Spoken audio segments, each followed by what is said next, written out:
My favourite trait about Skylah is her confidence. She's got the ability to let her feelings be known, regardless of who it is or whatever situation it is. Sometimes not appropriate in the sense of like respect or whatever, but I'm proud that she's able to let everyone know this is how I'm feeling, or you've done this, so this is how I'm reacting to it. So that's my favorite trait about her confidence and ability to express herself. Sky, what about you?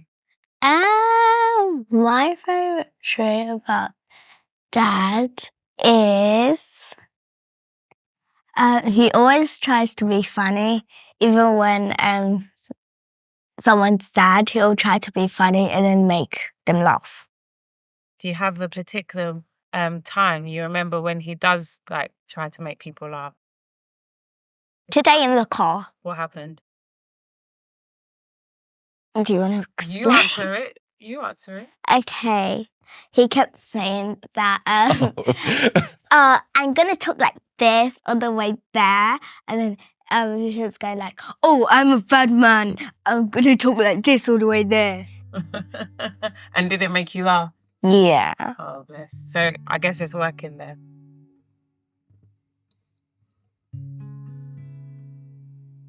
Having children has changed me. I can't put it in words.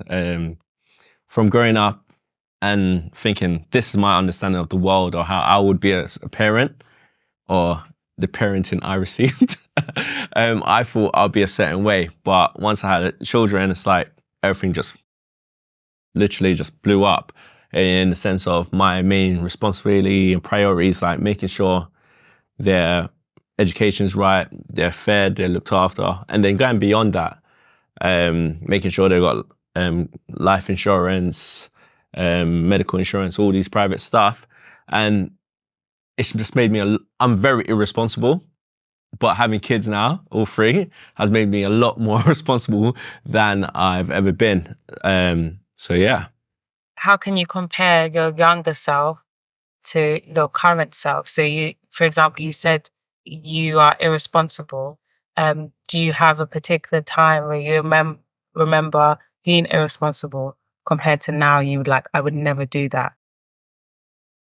No, not much changed since my younger self in terms of how irresponsible I am. It's pretty much the same. Like, I'm super forgetful. I'll probably leave the cooker on. Whenever I go to the gym or boxing, I leave my phone, my wallet. Literally, everything's exactly the same for my personal. Because I'm more like, life, innit? You get something, you lose something, you replace it. Or I try not to stress or worry about too many things because then I'll get like super anxious. But in terms of children, it's made me a lot more responsible in terms of how I handle finances and how I care for their future. So that's the only difference, like making sure that they've got she does cheerleading, my son does dance, and the baby does cheerleading as well. So making sure they've got all of those things, they've got their extra activities, and make sure they've got a way to do something responsibly. My responsibility is to make sure they're happy and make sure that they have opportunities to do whatever they want. She might say tomorrow she wants to, I don't know, learn how to play chess. It's my responsibility to push them into that. But in my personal life, I'm still all over the place, innit? So my most memorable time with Skylah, it's not necessarily positive. So about 4 or 5 years ago, her brother Tremaine, he asked to go out or something like that. And I was like, no. And at the time, I had a newborn, Renesmee. So I fall asleep anywhere. So on a bus, train, driving, anywhere I can fall asleep. I had eye surgery. I fell asleep during the eye surgery. So I was looking after the baby and I fell asleep.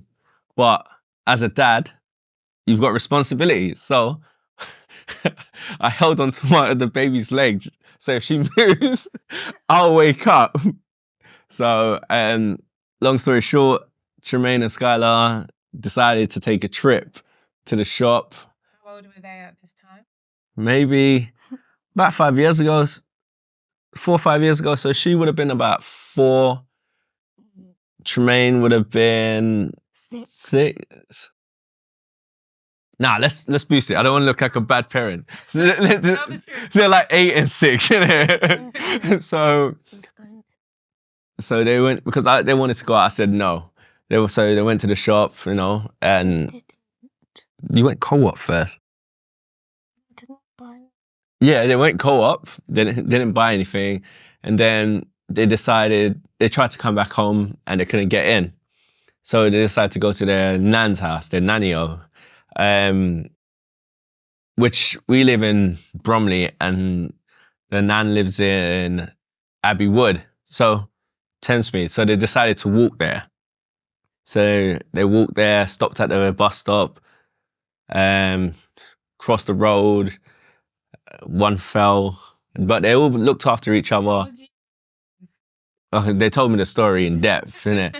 And then they went to the McDonald's roundabout between Eltham and Kidbrooke. They went to the Tesco's, stole sweets, and they went to the didn't. Tremaine said, I didn't. all right, Tremaine took sweets, and then they went to McDonald's, and Tremaine got her the colouring set so she could colour and stuff, and then they walked across into the actual roundabout, not crossing the road. They stopped in the roundabout, and everyone was just driving. No one cares in London anyway. So me being a great parent I am, I woke up thinking, silent? Where the hell are they? Are they in the garden? So I'm tired. So I was shouting, didn't hear anything. Shouting, didn't hear anything. Looked around, couldn't find them. Called their mom like, oh, I think I've lost the kids. Which I prefer her calling me saying that. Then I'm like, but the other way around, she was good. She was good. Called the police, so on and so forth. And we found them maybe 45 minutes later. The police brought them back. And then all of that happened. And a few days later, Skylah decided to make a joke. She was like, do you remember the joke? No. What? Ah. What was it? What's lost and lost? She was like, what's lost and lost? And I was like, what are you talking about? Dad on his knees crying. Because when the police brought them, like, I was like overwhelmed with emotions. I fell on my knees, I was crying and stuff in it. And she just decided to make jokes about that. And that's like one of my favorite moments, even though it came from a weird place. But it rings true to my personality as well. Like, no matter the situation, I'm going to make a joke. And that was a horrific situation, and she just decided to make a joke about it. But yeah. On my birthday, me, my mum, my dad, Renesmee and Tremaine, we went to Wetherspoons, and then I had a whole lasagna because I really like it. And it was just so fun. We was all chatting and stuff. Sounds good. Yeah. Did you have a cake? Did I? I don't know. Not at Wetherspoons, but... What birthday was that? This year? No. This year I went roller skating. Okay. So that was one of your favourite memories because you guys were just bonding together and you felt special. Amazing.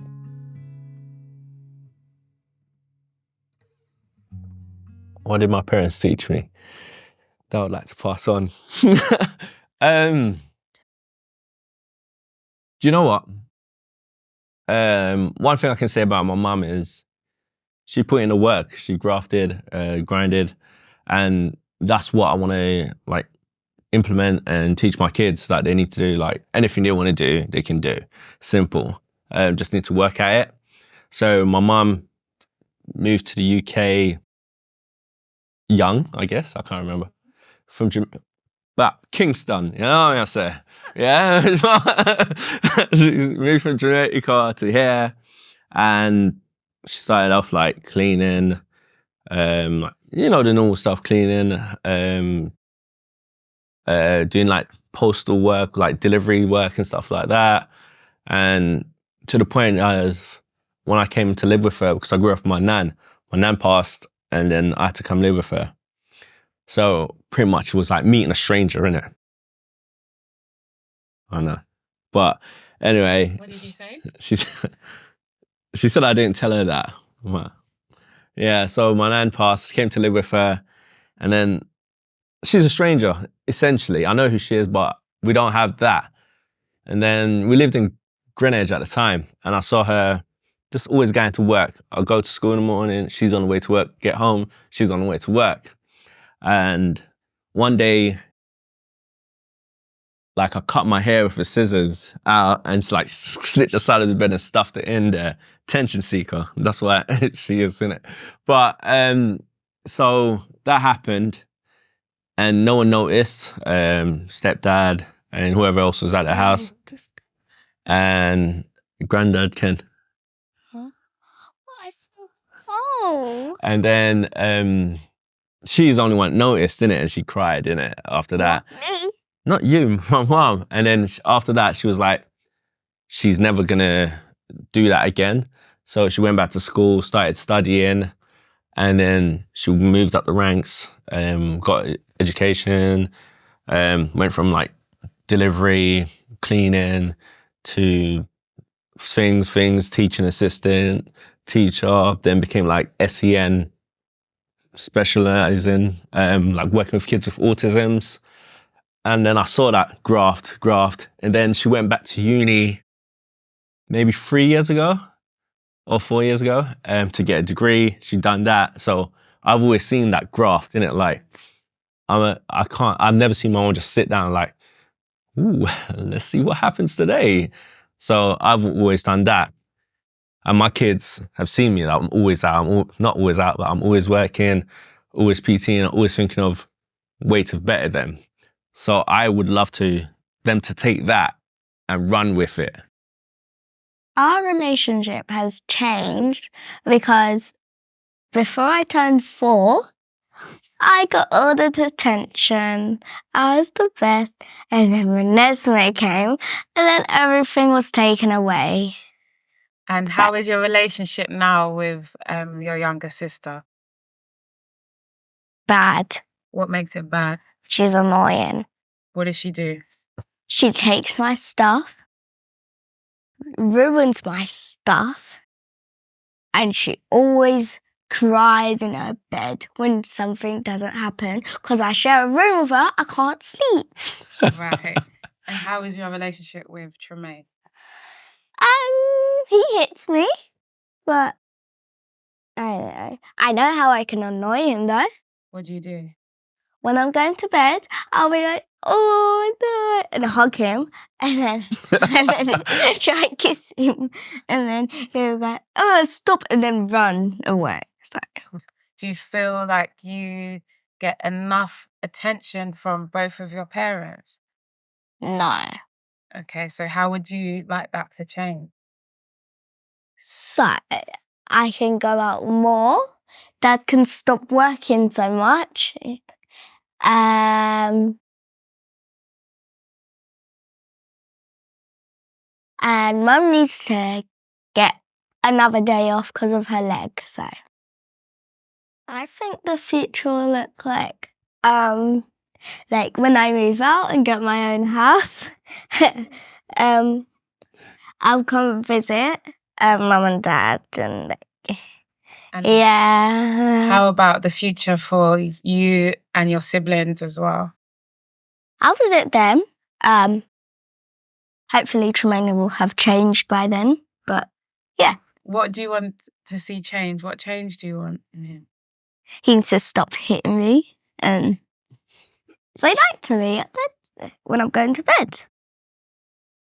The future for us will look like simple. Well, for me, as long as all my kids understand that they're loved, regardless of what happens in the future, no one can tell what happens. But as long as the kids know that they're loved, they've got a support system, as long as they can express themselves without feeling any, I don't know, like there's going to be some repercussion coming their way. And that's simply because when kids are afraid to express themselves, things get hidden and lost. So I don't want any of my kids to feel like they can't come to myself, their mum, anyone in their family like, oh, I'm going through this. And it can be something simple as like, Tremaine was like, or Skylah be like, talking about puberty. And that's a good example. She's confident enough to go to her mum or myself and say, we learnt this in school. In year 5, did you know girls can go through puberty, so on and so forth. And a lot of women I know didn't have that relationship with any of their parent, especially their dad. So for me, the future looks like complete transparency with my children and financial knowledge, financial gain, financial power.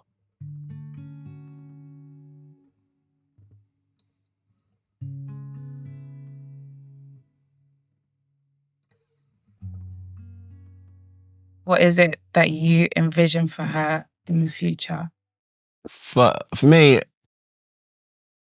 I want her to... How I answer this question might be funny to some people, but I like her to think of herself first more than I'm a woman or more than I'm black. And I say it's funny because people might be like, oh, you're black, you're a woman. No, but I want her to be confident in herself saying, I'm this person, I can go into any room and function as this person, not worrying about, oh, I'm black, so I won't be accepted or they'll look down on me, or I'm a woman, so I won't be expected or they'll look down on me.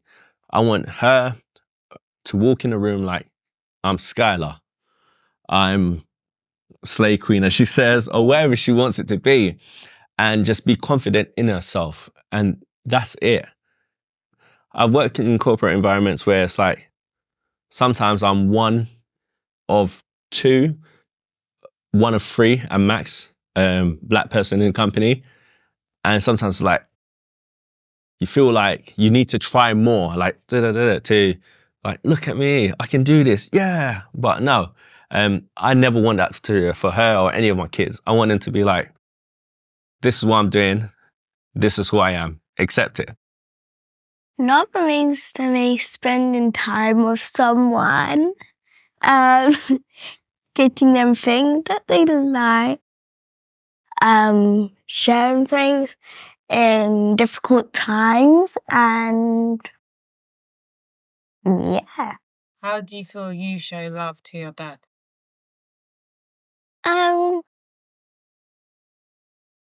It's like if he says like a joke or something, if he tries to be funny, I'll be like play along with it. Nah, I'm funny regardless. And then, like last night we had movie night, and then because I was in the chair next to him, and we just I started lying on him, and I hurt my foot, so he actually cared. So love to you is like care. Love means to me, similar to her, is showing that you care. So a part of it is just literally showing that you care, and doing things for the person you love. For example, she mentioned about being the middle child. I forgot her, apparently. So I've realized that's how she feels. So I've made it an active duty that I incorporate her in more things that I do. So she likes cooking and baking and stuff. So if I'm cooking and baking, or I'm doing a video of it, I'll have her there baking and cooking with me. For her birthday, she said she wants a cake. Great. She wants to bake a cake. Great. We baked a cake together. So for me, love is stepping up and showing the time and appreciation to the person. I find somewhat difficult because I do work a lot. I work for a startup and I do PTing and I box as well. So any time I have, it's with my family, my kids. if so any spare time is with my kids, and it's not a thing of like it's a second thought. Oh, I've got 10 minutes. Let me go be with them. Literally, whereas everyone's think like, oh, I'm going out first, partying first. No, it's like I'm going to be with my kids unless I have to go box. So it's just showing appreciation and giving time. And for Skylar, I know she loves me because, like, again, I did an eye surgery. She's been doing my eye drops for me. And she's been like, oh, it's 4 o'clock, you need to do your drops. So she's been good that way. Or she just wants me to buy something for her. How would I advise people to be more loving? It's difficult. I find it difficult to express love because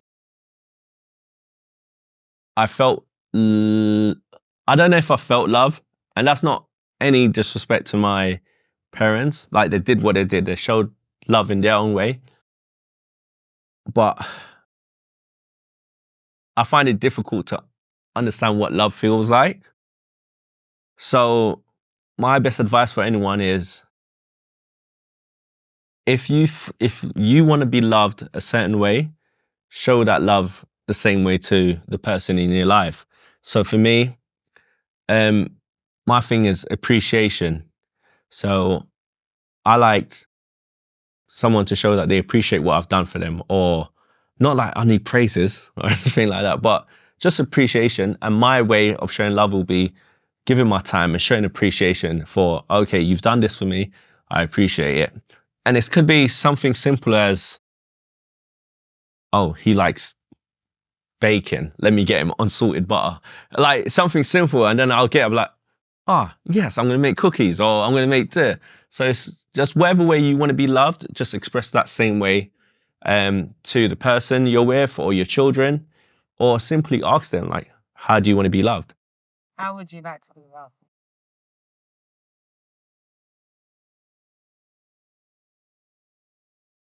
You can say anything you want. Okay. I want to be loved properly. And how's that to you? What's properly loved?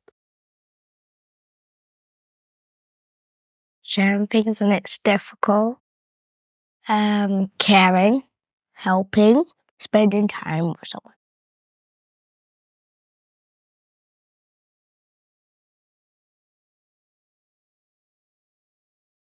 With all the kids, we're very transparent with whatever's going on in life and what's happening. And obviously the baby's the baby. She's 5.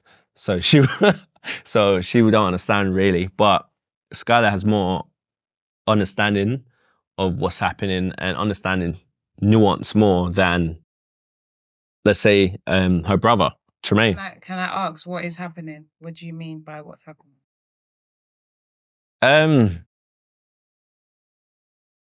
What is happening?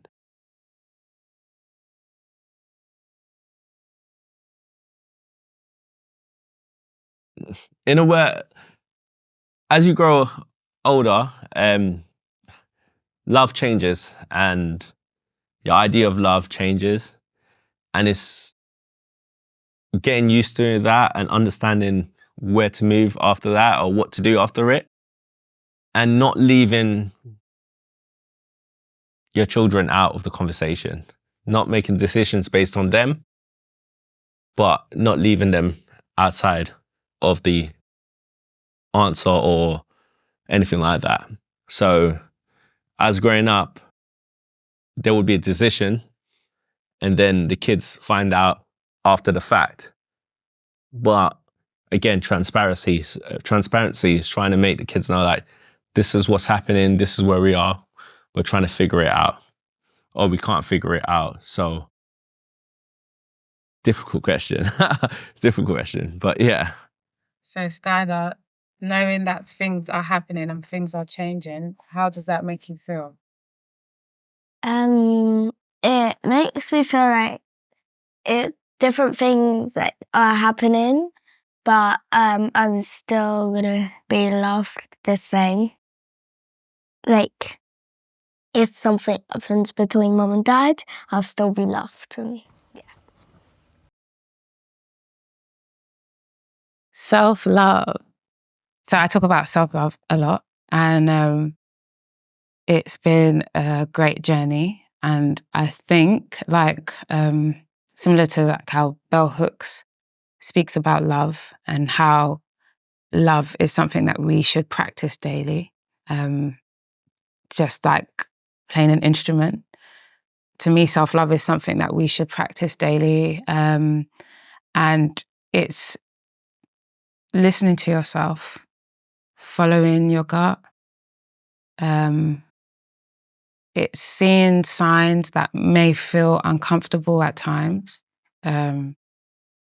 It's not seeking for validation from others, but it's really understanding what it is that you want through the trajectory of your life. And in life, yes, we change, and that's great. Life means change. But I think you have to check in with yourself as you are taking these steps throughout life, as it's a path that you're going on.